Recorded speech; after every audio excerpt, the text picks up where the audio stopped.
हरे कृष्णा। आगे कहते हैं, माता के समान कोई दूसरी छाया नहीं है, अर्थात माता की छत्र छाया में जो सुख है वह कहीं नहीं है। माता के तुल्य कोई रक्षक नहीं है। माता अपने बच्चे के लिए जो है वो कोई और नहीं बन सकता। वह गर्भाशय में धारण करने के कारण धात्री, जन्म देने के कारण जननी, शिशु का अंगवर्धन अर्थात पालन पोषण करने से अम्बा और वीर संतान का प्रसव करने के कारण वीरसु कही गई है। वह शिशु की शुश्रूषा करके शुश्रु नाम धारण करती है। माता अपना निकटतम शरीर है, जिसका मस्तिष्क विशाल शून्य नहीं हो गया है। ऐसा कोई सचेतन मनुष्य कभी अपनी माता की हत्या नहीं कर सकता। पति और पत्नी मैथुन काल में सुयोग्य पुत्र होने के लिए जो अभिलाषा करते हैं, उसे यद्यपि माता और पिता दोनों धारण करते हैं, तथापि वास्तव में वह अभिलाषा माता में ही प्रतिष्ठित होती है। पुत्र का गोत्र क्या है ये माता जानती है। वह किस पिता का पुत्र है वह भी माता जानती है। माता बालक को अपने गर्भ में धारण करती है, इसीलिए उसी का उस पर अधिकार, स्नेह और प्रेम होता है। पिता का तो अपनी संतान पर प्रभुत्व मात्र होता है।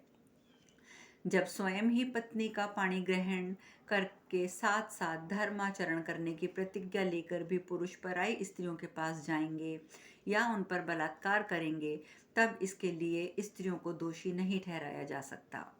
पुरुष अपनी स्त्री का भरण पोषण करने से भर्ता, पालन करने से पति कहलाता है।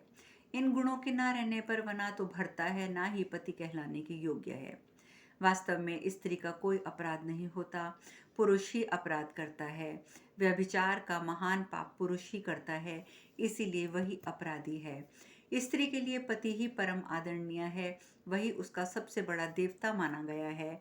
मेरी माता ने ऐसे पुरुष को आत्मसमर्पण किया है, जो शरीर से, वेशभूषा से पिताजी के समान ही है। ऐसे अवसरों पर स्त्रियों का अपराध नहीं होता, पुरुष ही अपराधी होता है। सभी कार्यों में अबला होने के कारण स्त्रियों को अपराध के लिए विवश कर दिया जाता है, अतः पराधीन होने के कारण वे अपराधिनी नहीं है। स्त्री के साथ जो मैथुन जनित सुख से तृप्त होने के लिए कोई संकेत न करने पर भी उसके काम को उद्दीप्त करने वाले पुरुष को स्पष्ट ही अधर्म की प्राप्ति होती है, इसमें संशय नहीं है। इस प्रकार विचार करने से एक तो वह नारी होने के कारण अवध्य है, दूसरी मेरी पूजनीय माता है। माता का गौरव पिता से बढ़कर है, जिसमें मेरी माँ प्रतिष्ठित है। नासमझ पशु भी स्त्री और माता को अवध्य मानते हैं, फिर मैं तो समझदार मनुष्य होकर उसका वध कैसे करूंगा। मनीषी पुरुष ये जानते हैं कि पिता एक स्थान पर स्थित संपूर्ण देवताओं का समूह है, परंतु माता के भीतर उसके स्नेहवश समस्त मनुष्यों और देवताओं का समुदाय ही स्थित रहता है। अतः माता का गौरव पिता से कहीं अधिक है। विलंब करने का स्वभाव होने के कारण चिरकारी इस प्रकार सोचता विचारता रहा। इसी सोच विचार में बहुत समय व्यतीत हो गया। इतने में उसके पिता वन से लौट आए। महाज्ञानी तपोनिष्ठ मेधातिथि गौतम उस समय पत्नी के वध के औचित्य पर विचार करके अधिक संतप्त हो गए।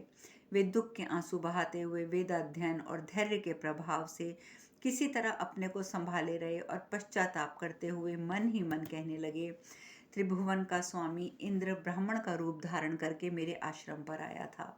मैंने अतिथि सत्कार के गृहोचित व्रत का आश्रय लेकर उसे मीठे वचनों द्वारा सांत्वना दी, उसका स्वागत सत्कार किया। यथोचित रूप से अर्घ्य पाद्य आदि निवेदन करके मैंने उसकी विधिवत पूजा की। मैंने विनय पूर्वक कहा था, भगवान मैं आपके अधीन हूँ, आपके पदार्पण से मैं सनात हो गया। मुझे आशा थी कि मेरे इस व्यवहार से संतुष्ट होकर अतिथि देवता मुझ पर प्रेम करेंगे, परंतु यहाँ इंद्र की विषय लोलुपता के कारण दुखद घटना घटित हो गई। इसमें मेरी स्त्री का अपराध नहीं है।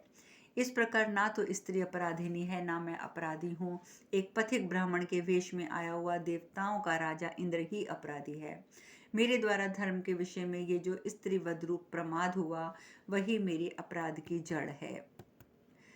उधर रेता मुनि उस प्रमाद के कारण ईर्ष्या जनित संकट की प्राप्ति बताते हैं। ईर्ष्या ने मुझे पाप के समुद्र में ढकेल दिया है, मैं उसमें डूब गया हूँ। जिसे मैंने पत्नी के रूप में अपने घर में आश्रय दिया था, जो एक सती साध्वी नारी थी, भार्या होने के कारण मुझसे भरण पोषण पाने की अधिकारिणी थी, उसी को मैंने प्रमाद रूपी व्यसन के वशीभूत होने के कारण वध करा डाला। अब इस पाप से मेरा कौन उद्धार करेगा? परंतु मैंने उदार बुद्धि चिरकारी को उसकी माता के वध के लिए आज्ञा दी थी। यदि उसने इस कार्य में विलंब करके अपने नाम का सार्थक किया है, तो मुझे स्त्री हत्या के पाप से वह बचा सकता है। बेटा चिरकारी, तेरा कल्याण हो। चिरकारी, तेरा मंगल हो। यदि आज भी तूने विलंब से कार्य करने के अपने स्वभाव का अनुसरण किया है, तभी तेरा चिरकारी नाम सफल हो सकता है। बेटा, आज विलंब करके तू वास्तव में चिरकारी बन गया, और मेरी और अपनी माता की तथा मैंने जो तप का उपार्जन किया था उसकी भी रक्षा कर। साथ ही अपने आप को भी पातकों से बचा ले। अत्यंत बुद्धिमान होने के कारण तुझ में जो चिरकालिता का सहज गुण है वह इस समय सफल हो। आज तू वास्तव में चिरकारी बन। तेरी माता चिरकाल से तेरे जन्म की आशा लगाए बैठी थी। उसने चिरकाल तक तुझे गर्भ में धारण किया था। अतः बेटा चिरकारी, आज तू अपनी माता की रक्षा करके चिरकारिता को सफल कर ले। मेरा बेटा चिरकारी कोई दुख या संताप होने पर भी कार्य करने में विलंब करने का स्वभाव नहीं छोड़ता है। राजन, इस प्रकार दुखी हुए महर्षि गौतम ने घर आने पर अपने पुत्र चिरकारी को अपने पास खड़ा देखा। पिता को उपस्थित देख चिरकारी बहुत दुखी हुआ। वह हथियार फेंककर उनके चरणों में मस्तक झुकाकर उन्हें प्रसन्न करने की चेष्टा करने लगा। गौतम ने देखा चिरकारी पृथ्वी पर माथा टेक कर पड़ा है, उसकी पत्नी लज्जा के मारे निश्चेष्ट खड़ी है। ये देखकर उन्हें बड़ी प्रसन्नता हुई। एकांत वन में उस आश्रम के भीतर रहने वाले महामना गौतम ने अपनी पत्नी तथा एकाग्रचित पुत्र चिरकारी को अपने से कभी अलग नहीं किया। अपने आवश्यक कर्म, जप, ध्यान आदि के कारण महर्षि गौतम के बाहर जाने पर उनका पुत्र चिरकारी यद्यपि हाथ में हथियार लेकर खड़ा था, तथापि माता की रक्षा के लिए वह विनीता भाव से सोचता विचारता रहा। इसीलिए माता को मार डालने का जो आदेश प्राप्त हुआ था वह पालित न हो सका। पुत्र को अपने चरणों में नतमस्तक हुआ देखकर गौतम ने मन में ये विचार हुआ कि संभवतः चिरकारी भय के मारे हथियार उठाने की चपलता को छिपा रहा है। तब पिता ने चिरकाल तक उसकी प्रशंसा करके देर तक उसका माथा सूंघा और चिरकाल तक दोनों भुजाओं में खींचकर उसे हृदय से लगाया और आशीर्वाद दिया, बेटा चिरंजीवी हो। महामती, इस प्रकार प्रेम और हर्ष से भरे हुए गौतम ने पुत्र का अभिनंदन करके ये बात कही, बेटा चिरकारी, तेरा कल्याण हो। तू चिरकाल तक चिरकारी और चिरंजीवी बना रहे। सौभाग्य सौम्य, यदि तू चिरकाल तक ऐसा स्वभाव बना रखेगा तो मैं दीर्घ काल तक कभी दुखी नहीं होऊंगा। तदंतर श्रेष्ठ मुनि श्रेष्ठ गौतम ने कुछ गाथाएं गाई। चिरकाल तक सोच विचार कर काम करने वाले धीर पुरुषों में जो गुण होते हैं उससे संबंध रखने वाली गाथाएं इस प्रकार हैं। चिरकाल तक सोच सोच कर किसी के साथ मित्रता जोड़नी चाहिए, उसे मित्र बना लिया, इस उसे सहसा नहीं छोड़ना चाहिए। यदि छोड़ने की आवश्यकता पड़ जाए तो उसके परिणाम पर चिरकाल तक विचार करना चाहिए। दीर्घकाल तक सोच विचार करके बनाया हुआ जो मित्र है उसी की मैत्री चिरकाल तक टिक पाती है। राग, दर्द, अभिमान, द्रोह, पापाचरण और किसी का अप्रिय करने में जो विलंब करता है उसकी प्रशंसा की जाती है।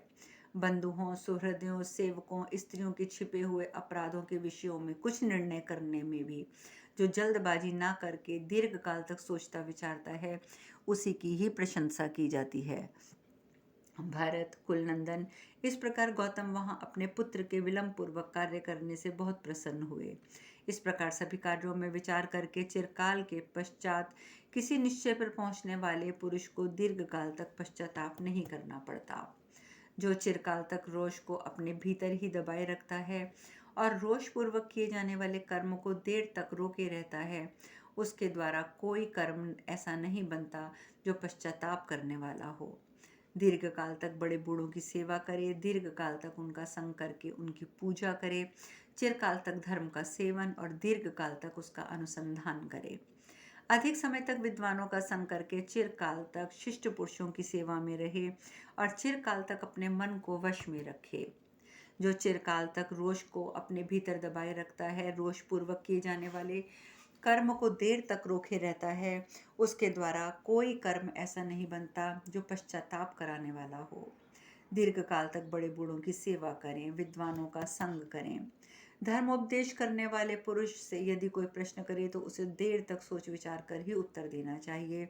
ऐसा करने से उसको देर तक पश्चाताप नहीं करना पड़ता। वे महातपस्वी महर्षि गौतम उस आश्रम में बहुत वर्षों तक रहकर अंत में पुत्र चिरकाली के साथ ही स्वर्ग को सिधार गए।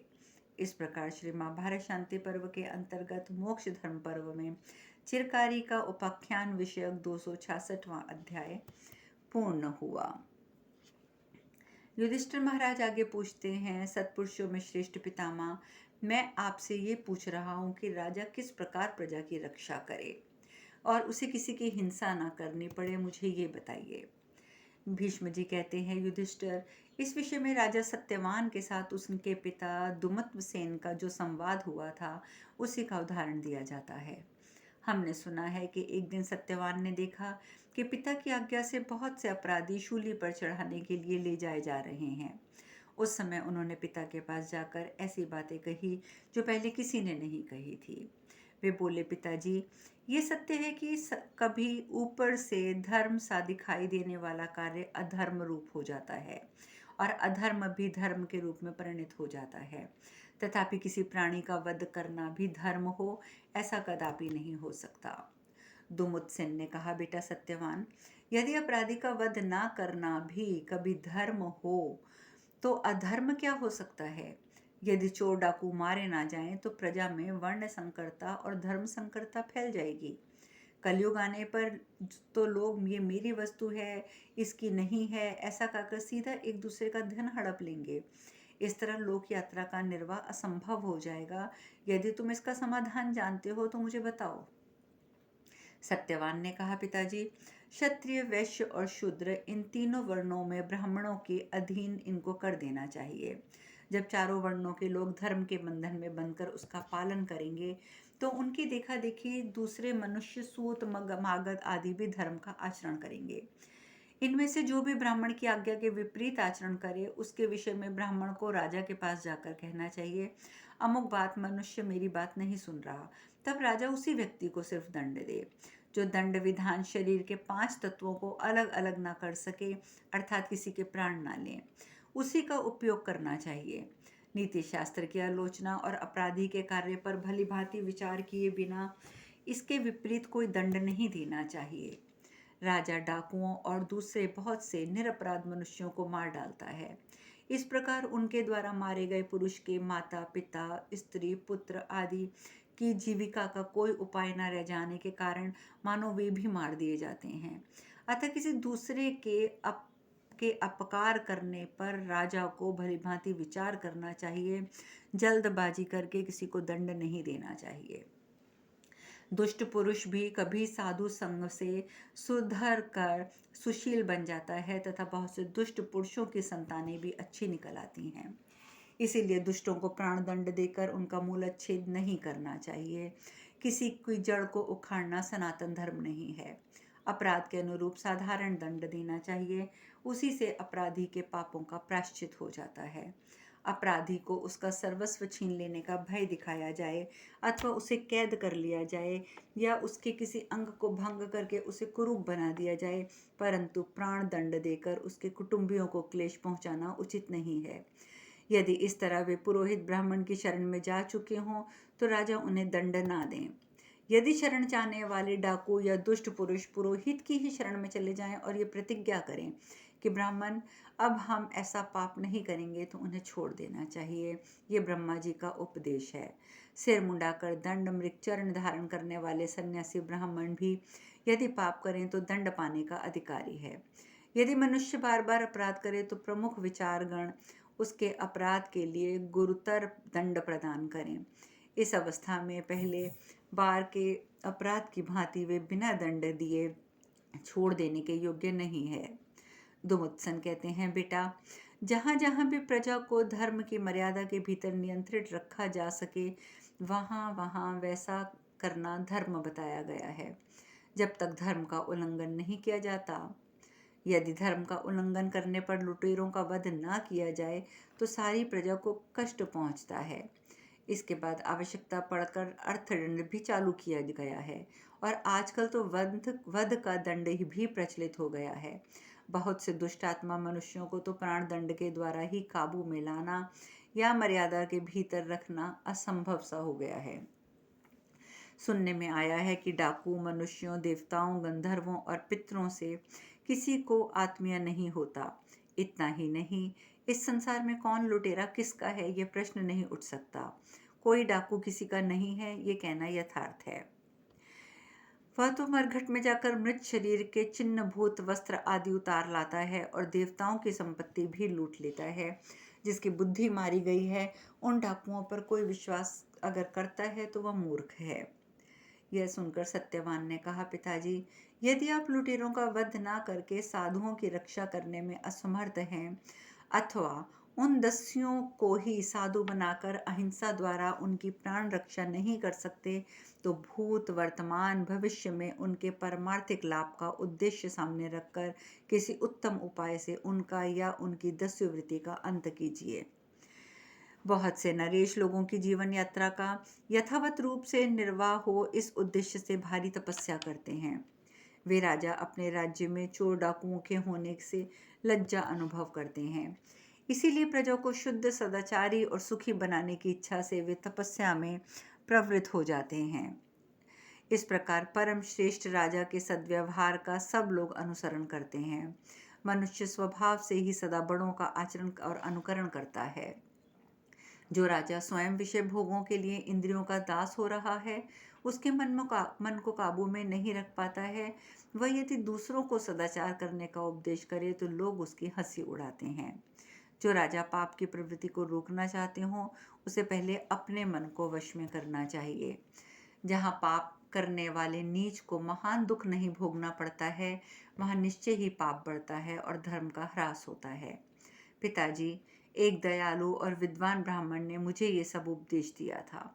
उस समय उसने कहा था कि तात सत्यवान, मेरे पूर्वज पितामहों ने मुझे आश्वासन देते हुए अत्यंत कृपा पूर्वक ऐसी शिक्षा दी थी।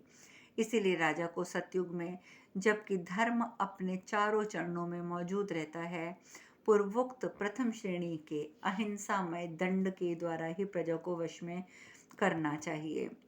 त्रेता युग आने पर धर्म का प्रचार 1/4 कम हो जाएगा। द्वापर पर धर्म 2 पैर का रह जाएगा, परंतु कलयुग में तो धर्म का सिर्फ चतुर्थ भाग अर्थात सिर्फ 1 पैर ही शेष रह जाएगा। इस प्रकार कलयुग उपस्थित होने पर राजा के दुर्व्यवहार से और काल विशेष प्रभाव पड़ने से संपूर्ण धर्म की 16वीं कला मात्र शेष रह जाएगी। सत्यवान, यदि प्रथम श्रेणी के अहिंसात्मक दंड के धर्म और अधर्म का सम्मिश्रण होने लगे तब दंडनीय व्यक्ति की आयु, शक्ति और काल को ध्यान में रखते हुए राजा यथोचित दंड के लिए आज्ञा प्रदान करे। स्वयंभू मनु के ने प्राणियों पर अनुग्रह करने के लिए धर्म का उपदेश किया है, जिससे इस जगत में वह सत्य रूप में परमात्मा की प्राप्ति कराने वाले धर्म के महान फल से वंचित न रह सके। इस प्रकार श्री महाभारत शांति पर्व के अंतर्गत मोक्षधाम पर्व में दुमुत्सेन और सत्यवान का संवाद विषयक 267वां अध्याय आज पूर्ण हुआ। शेष कथा कल।